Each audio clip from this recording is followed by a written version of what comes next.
Bodega San Francisco creciendo juntos y el futuro está aquí, está sucediendo ahora en BHP. Presentan el Rat Pack, la mesa de editoras esta mañana acá en Mesa Central. Marily Luders, ¿cómo estás? Buenos días, bienvenido a la temporada 2025 del Rat Pack. Hola, muchas gracias. Muy contenta de estar aquí de nuevo. ¿Te gustó el estudio nuevo? Impresionante. Impresionante, me siento, una cosa como sí, en otro nivel. Yo me siento en la BBC Total.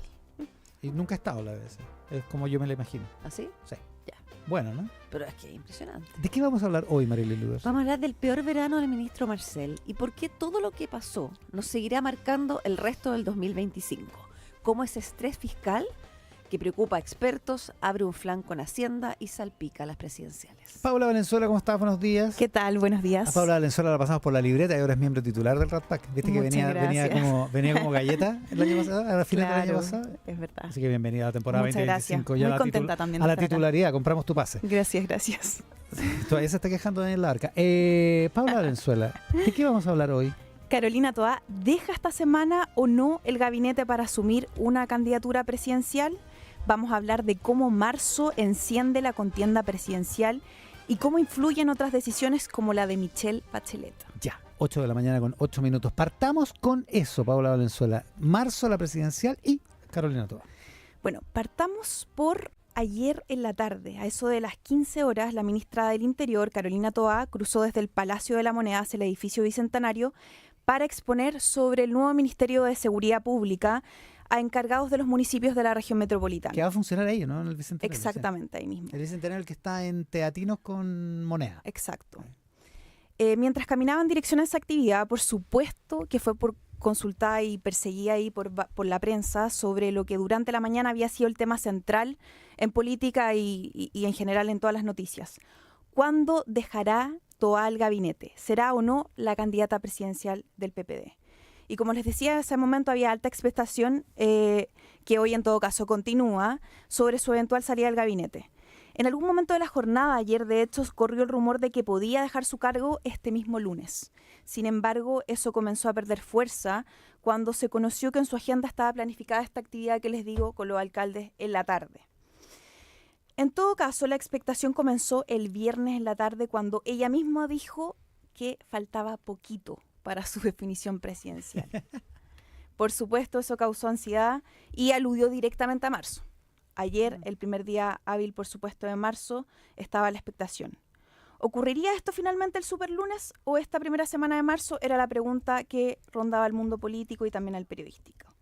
Finalmente, la ministra despejó que no sería este lunes el día D y dijo, tajante, yo no he tomado la decisión, aunque reiteró que marzo será el mes. Hay detalles que afinar, agregó después. Y fue consultada por cuáles son los factores que determinarán su decisión y dijo que hay uno solo. ¿Qué sirve más? Dijo.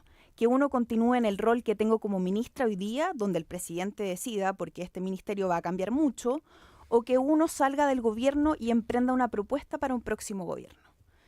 ¿Y qué quiso decir con esto? Fue lo que varios se preguntaron, porque de algún modo esa cuña, o sea, esa declaración, dejó la duda si acaso había retrocedido en una determinación que ya parecía inminente al menos este lunes en la mañana. Según cercanos, la ministra con esa frase transmitió que tome la decisión que sea, debe ser con el apoyo del presidente Gabriel Boric.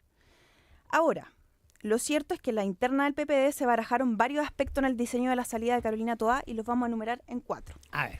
El primero, y que pareciera lo más obvio a esta altura, que es una decisión ya definitiva que se ejecutará este mes. Los plazos se van estrechando, reconoció ayer el presidente del PPD, el senador Jaime Quintana, luego asistir este lunes al comité político ampliado en el Palacio de Gobierno. Y aquí me voy a detener un poco, porque hay varios elementos que se están analizando. Para ese momento, por ejemplo, de su salida, es cómo cuidar el diseño comunicacional y político en relación con sus labores ante la crisis de seguridad que vive el país. Es decir, al salir, Toá debe mostrar que Chile quedó en mejor pie gracias a su gestión. Lo ideal en ese sentido, dicen sus cercanos, sería al menos dejar instalado el nuevo Ministerio de Seguridad, que se han ido acortando los plazos. Incluso se habla de 1 de abril, que podría estar ya funcionando en un tiempo récord. Ya. Ahora ahí le quedarían como un mes para las inscripciones. Exacto. Estaría bien cerquita. Claro. Oye, me aclaran desde el Ministerio del Interior que no es en el Bicentenario donde va a funcionar. ¿Ah, no? Va a funcionar en Teatinos con Agustinas, en un edificio donde estaba el vice antes, y que ahí va a funcionar completo el Ministerio de Seguridad. Bueno, no solo que deje instalado, como les decía, el Ministerio de Seguridad, sino también dar certezas a la oposición de que quien la reemplace en Interior, que ahora tendrá otras tareas, otro tipo de coordinación, le dará garantías de al menos una buena relación política. Ayer, como un dato, en el PPD dieron una señal interna, dicen que busca darle holgura y unas semanas más a Toá para terminar de buena manera su periodo en el gobierno. La mesa directiva, en su cita de las 13:30 horas, abordó 2 fechas posibles para realizar su Consejo Nacional, que recordemos es la instancia formal que exige el CERVEL para proclamar a los candidatos presidenciales. 2 fechas, el sábado 5 de abril o el sábado 12 de abril podría ser ese Consejo Nacional. No está zanjado aún, pero son las 2 fechas que se barajan. Pero en abril, digamos, claro, está holgado. Exacto. No solo se barajaron esas fechas para darle tiempo a Toá, sino también al Partido Socialista, que tiene programada su elección interna para el próximo 16 de marzo. Bueno, y a todo esto también teniendo a la vista que el plazo, como hemos dicho, para inscribir las candidaturas a primarias son el 29 de abril. Pese a eso que le deja más días para articular su sabiduría, todavía hay dudas sobre si la ministra renunciará igual esta semana. Al menos por ahora está confirmada su presencia en una sesión de la Comisión de Seguridad del Senado en Valdivia el viernes. ¿Este viernes? Sí. Ahora bien, algunos del PPD dicen que una manera de que Toá no reciba más presiones sería que esta semana anuncie una fecha de salida, en el fondo que le ponga fecha, pero que no la ejecute de inmediato, lo cual es bastante complicado políticamente. Sí, eso sí que es un pato cojo. Sí. Porque la oposición tampoco no pararía de sí, criticar. Imagínate cómo le darían. Bueno, y han empezado también las críticas de Claudio Rego ayer, que decía en Radio Universo: Toá no puede seguir esperando cual Penélope que Bachelet diga sí o no. Yo no escuché la entrevista, pero ¿era así crítico o el comentario suena peor de lo que... El comentario creo que suena peor, se lee peor que el tono, diría. Ya, ok. Ahora, decían que era un poco anecdótico que Orrego diga esto, como que no, al menos en el PPD, le bajaron el perfil. Además, es difícil pensar que Orrego va a hacer algo contra Toá porque son dirigentes estudiantiles, se conocen hace 40 años, con todo respeto, pero que eran muy jóvenes. Ahora, yendo al segundo factor, es que la decisión de Toá debe ser independiente de lo que defina Michelle Bachelet. Eso ya es algo ya que se ve harto. El círculo de la expresidenta por estos días se ha estrechado aún, ha estado más hermético sobre una eventual decisión. ¿Cómo se va a bajar si nunca se ha subido esta carrera? Nunca ha mostrado disponibilidad, reiteran por estos días. Mientras en el oficialismo confían en que el PS todo va a decantar de manera natural luego de la elección interna, que ahora igual lo veíamos más en la entrevista que acaba de darte la senadora Paulina Bodanovich. Sí. Mucho más abierta a la posibilidad y al liderazgo de Carolina Toá. Y casi descartándolo de Bachelet, diciendo que ella no habla por la presidenta, pero... Exacto.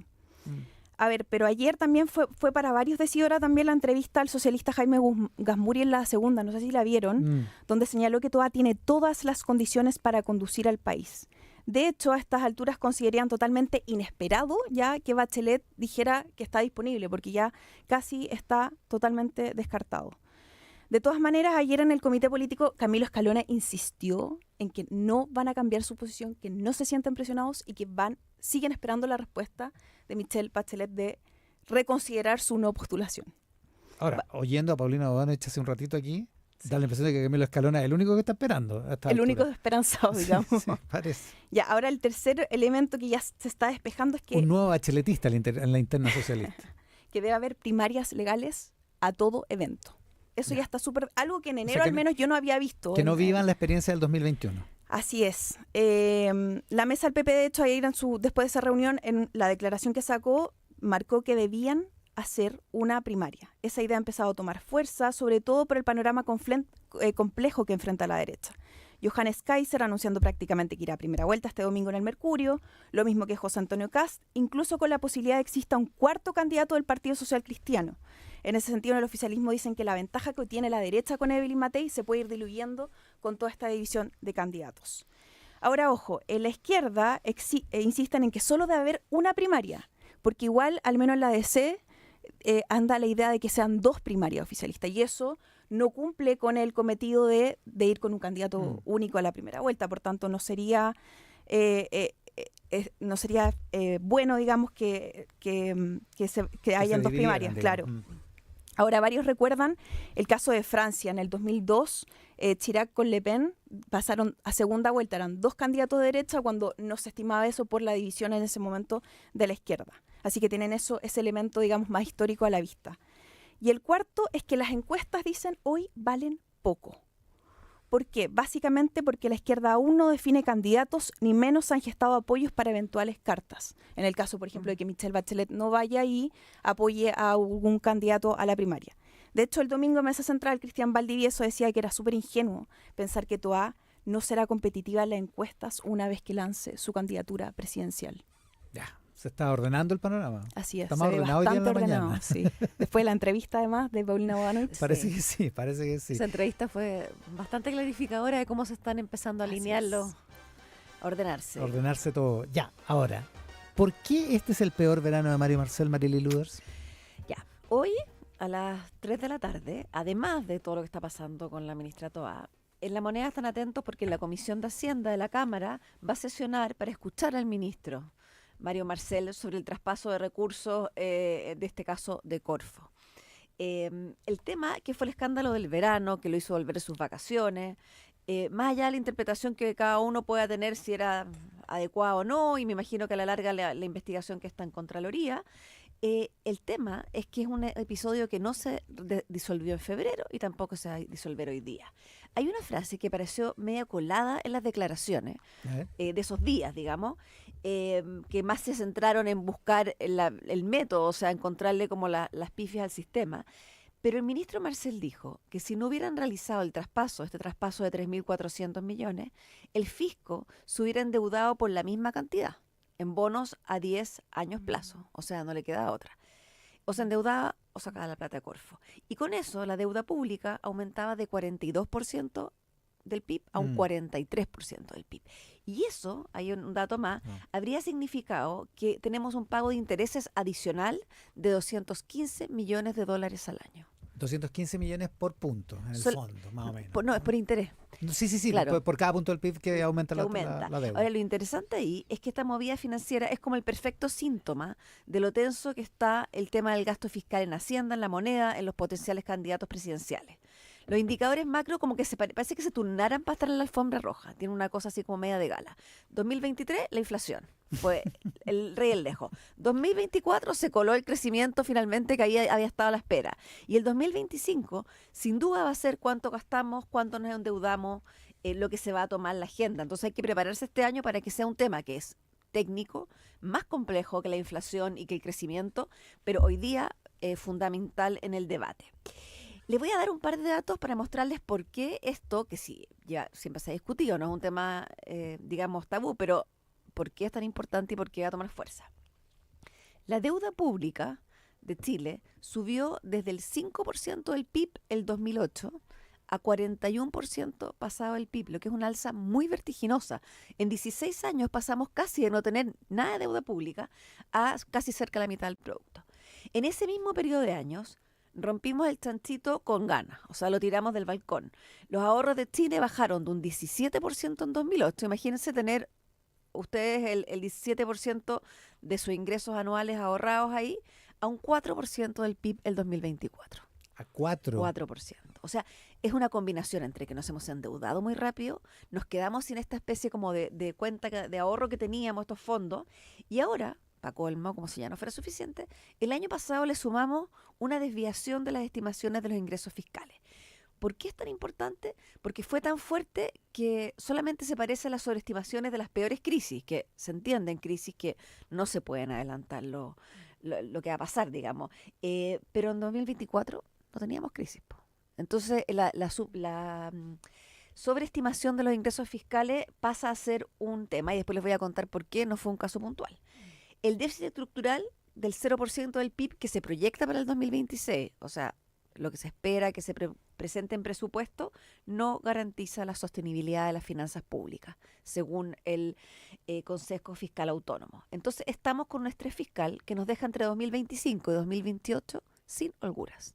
O sea, esto es un escenario mucho más duro que lo que hemos tenido. O sea, una cosa es tener déficit y otra es estar en este escenario donde, en caso que venga cualquier tipo de crisis, que en Chile somos buenos para la crisis, no tenemos, o internacional o chilena, no tenemos a dónde echar mano. Todavía estamos lejos, podemos endeudarnos más, pero vamos a ver este elemento. ¿Qué pasaría si tuviéramos un problema? Podríamos aumentar la deuda pública. Sin embargo, no sé si a todos les pasa, pero a mí me pasa que no hay nada más irritante que pagar los intereses de los créditos. Claro. Y Hacienda tiene que pagar 4.000 millones de dólares en intereses al año. Pongámosle lo que es eso. Y hace poquito eran 3.000. 3.000, claro. O sea, ese ítem sube de manera también muy vertiginosa. Y eso explica en el fondo lo de Corfo. Mm. Piensen que con esa plata uno podría paliar 3 veces el déficit del Transantiago y la mitad del costo anual de la PGU. O sea, lo que estamos pagando en intereses hoy día sería un tremendo apoyo a las arcas fiscales. Pero no estamos solos, eso sí, no es que a nosotros nos pase también en Estados Unidos, incluso ahora con Donald Trump. Hay una tremenda polémica porque ese país está pagando en intereses más de lo que gastan en defensa. Y Estados Unidos gasta en defensa. Por eso la problemática en Estados Unidos cada cierto tiempo es el techo de la deuda. El techo de la deuda, claro. Esa es su discusión, digamos. Ellos tienen otro sistema porque en el fondo si el techo de la deuda se pasa, se congelan muchas cosas. En Chile tenemos otras cosas. Pero mira, tampoco hay que espantarse porque, por ejemplo, Japón tiene 261% del PIB. De deuda. De deuda. Mismo Estados Unidos, 121%. Varios países europeos, casi todos, superan el 100 y la mayoría ronda el 160, 170%. Niños, esto no lo hagan en sus casas. No se endeuden ustedes por esa cantidad. Claro. Yo le pregunté a tu experto y le dije, bueno, pero entonces, ¿cuál es el problema? Me dicen es que Chile ha sido muy vertiginoso y además nos pusimos de acuerdo en que la deuda prudencial es el 45%. Entonces, ¿por qué es la deuda prudencial? Ese es nuestro techo, por decirlo Nuestro así. techo, claro. Ese es un consenso político. Y no sé, prudencial no es de juicioso, moderado, sensato, no es ese concepto. Sino que es cuándo nos podemos endeudar dejando un margen para crisis, eventos, etcétera. Eso es lo prudente. Claro. No es lo máximo, es lo prudente. Sea, estás endeudado, te viene la crisis subprime, otra, claro, Dios no quiera, y tú puedes reaccionar. Y puedes reaccionar. Puedes reaccionar endeudándote a un nivel, digamos, que no te afecta en el futuro máximamente. Pero si nos quedamos haciendo nada, el 2029, si seguimos al mismo ritmo de déficit, de gasto y de estimación de ingresos, deberíamos llegar al 50% de deuda del PIB. Yeah. ¿Cuánto es el máximo? Ahí hay organismos internacionales que han dicho que para países como emergentes o que todavía no están en el desarrollo 100%, un 60% ya es peligroso. No es lo mismo el 261% de Japón que el caso de Colombia, que en 2021 perdió su nivel crediticio cuando llegó a esos niveles. O sea, ahí ya el 60 estamos corriendo peligro. Yeah. Segundo, el problema de las estimaciones de ingresos, que preocupa muchísimo a los expertos fiscales. ¿Por qué? Porque llevamos bastante tiempo sobreestimando lo que el fisco va a recaudar. Uno me dijo que teníamos un sesgo optimista claramente.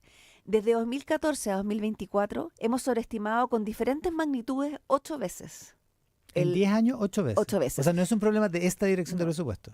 Bueno, lo que pasa es que las magnitudes son diferentes. 2 de ellas fueron justificables.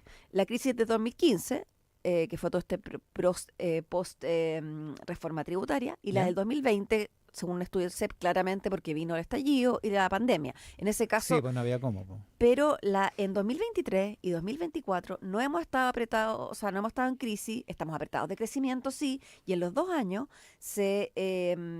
nos hemos sobreestimado bastante. Por ejemplo, el 2020 sobreestimamos en un 11% y el año pasado en 10,7%. O sea, casi como si hubiéramos tenido una crisis de magnitud. Lo que le critican al gobierno es que teníamos ya desde el segundo trimestre señales de que estaba deteriorando, o sea, que la sobreestimación no se iba a cumplir y el ajuste fuerte no llegó. Llegó unos ajustes del presupuesto más moderados y de cara al 2025. Pero el ajuste fue como de 2.000 millones de dólares, o sea, un poco más incluso, ¿no? Durante el presupuesto se anunció 500, 1.000, pero tú dirías que haberlo parado en el gasto del 2024. Lo que se habló era que se iba a hacer ajustes. En el fondo, hubo varios anuncios de ajuste, pero jamás lograron frenar un... Pero hubo ajustes. Hubo ajustes. En el gasto del 2024. Sí, hubo ajustes en el gasto del 2024 y en el fondo se proyectaron ajustes también para el presupuesto 2025. Ahora, el 2024 no funcionó. Así las cosas. Esa es la polémica para el 2025, la polémica que vimos porque le habían quitado la plata al Ministerio Público, ¿verdad? Claro. Los 600 millones de dólares. Eso fueron, imagínate lo que fue ese monto para la magnitud de lo que estamos hablando. Por eso este año va a ser pivote. El gobierno está con presión política para manejar el tema. La oposición después del Corfo ha interpelado al ministro Marcel no sé cuántas veces diciéndole que tiene que rebajar 3.000 millones en este año, lo que es casi imposible porque parte importante de los recursos ya están comprometidos en ley y en presupuesto. El Consejo Fiscal Autónomo pide solamente 1.500, lo que sigue siendo súper difícil, pero está dentro de todo. Y en la otra vereda, la candidata Matei promete, o sea, acusa de que se han sumado 100.000 empleados. Marcel le respondió ayer y ella promete un recorte de 6.000 en su periodo. Números para acá, números para allá. Marcel está con mucha presión y en un año político peor. Sus pares le critican que precisamente él, siendo un experto en finanzas fiscales, ex Ciprés, presidente del Banco Central, sabe muy bien lo que este escenario significa. Dicen que todo lo que capitalizó el primer año, ajustando el gasto pero con freno de mano, para él sería muy duro admitir que no pudo mantener las finanzas ordenadas, porque es precisamente su especialidad. O sea, de alguna manera es como su ADN, era el que mantiene la casa ordenada. El tema no se va a cerrar, por eso hay algunos que creen que él podría ajustar, anunciar algún ajuste este año. Es difícil, pero podría ser un camino. Es difícil porque es electoral, dice. Es difícil porque es electoral y es difícil porque los montos por los que está interpelado son altísimos. Entonces, si él anuncia un ajuste de 300 millones, 400 millones, Está lejos de... está muy deslavado con respecto al impacto que va a tener. Pero no se descarta porque de alguna manera él sabe que esas señales son importantes. Y conversé con algunos que están ya en las candidaturas presidenciales, de derecha, eso sí, porque las otras, como bien decía la Paula, todavía no están tan organizadas. Y dicen que efectivamente ellos están poniéndole mucho empeño al capítulo del financiamiento fiscal de los programas. Y uno que estaba, digamos, a cargo del diseño de un programa me dijo algo súper interesante. Me decía, ¿se acuerdan antes cuando llegaba el librito programático? Que lo importante eran todas las reformas del principio, el ítem salud, el ítem no sé qué, y al final venía un capítulo con el gasto fiscal. ¿Se acuerdan cómo se iba a financiar? Sí. Dice, lo más probable es que hoy día la gente empiece a leer el libro de atrás para adelante. Así que deberíamos esperar que ese sea súper tema durante las presidenciales. Será tema, por supuesto. 8:29. Rápidamente, Paula Valenzuela, ¿a qué vamos a estar atentos hoy? A las 9 de la mañana se espera el desalojo de la toma de La Jarilla de Viña del Mar. Son 83 familias, así que vamos a estar muy atentos a eso. Porque ya no hay vuelta, ya eso se Exacto. terminó desde el punto de vista judicial, ya no hay más. El proceso se ejecuta a las 9 de la mañana. Marilyn Luders, atentos a... A las resacas que dejó ayer el anuncio, o sea, la entrada en marcha de los anuncios tarifarios de Trump. Ayer las bolsas reaccionaron mal y hoy día en la mañana estaban las europeas también reaccionando mal, viendo que es inminente esta escalada, pero además especialmente algunas industrias como la automotriz, que está en el fondo registrando altas caídas por el temor a los cambios en los mercados que va a haber. También se espera una caída del petróleo. Así que es un día que hay que mirar las bolsas para ver efectivamente cuánto ya está empezando a impactar escalamiento, digamos, Escalamiento de la guerra de comercial. anuncios para lado y lado. Con Marilyn Luders, con Paula Valenzuela, el Rat Pack de hoy. La mesa de editoras, presentación de Bodega San Francisco, creciendo juntos y el futuro está aquí, está sucediendo ahora en BHP. Que tengan un estupendo martes. Muchas Buenos gracias, días. igualmente. Que les vaya muy bien.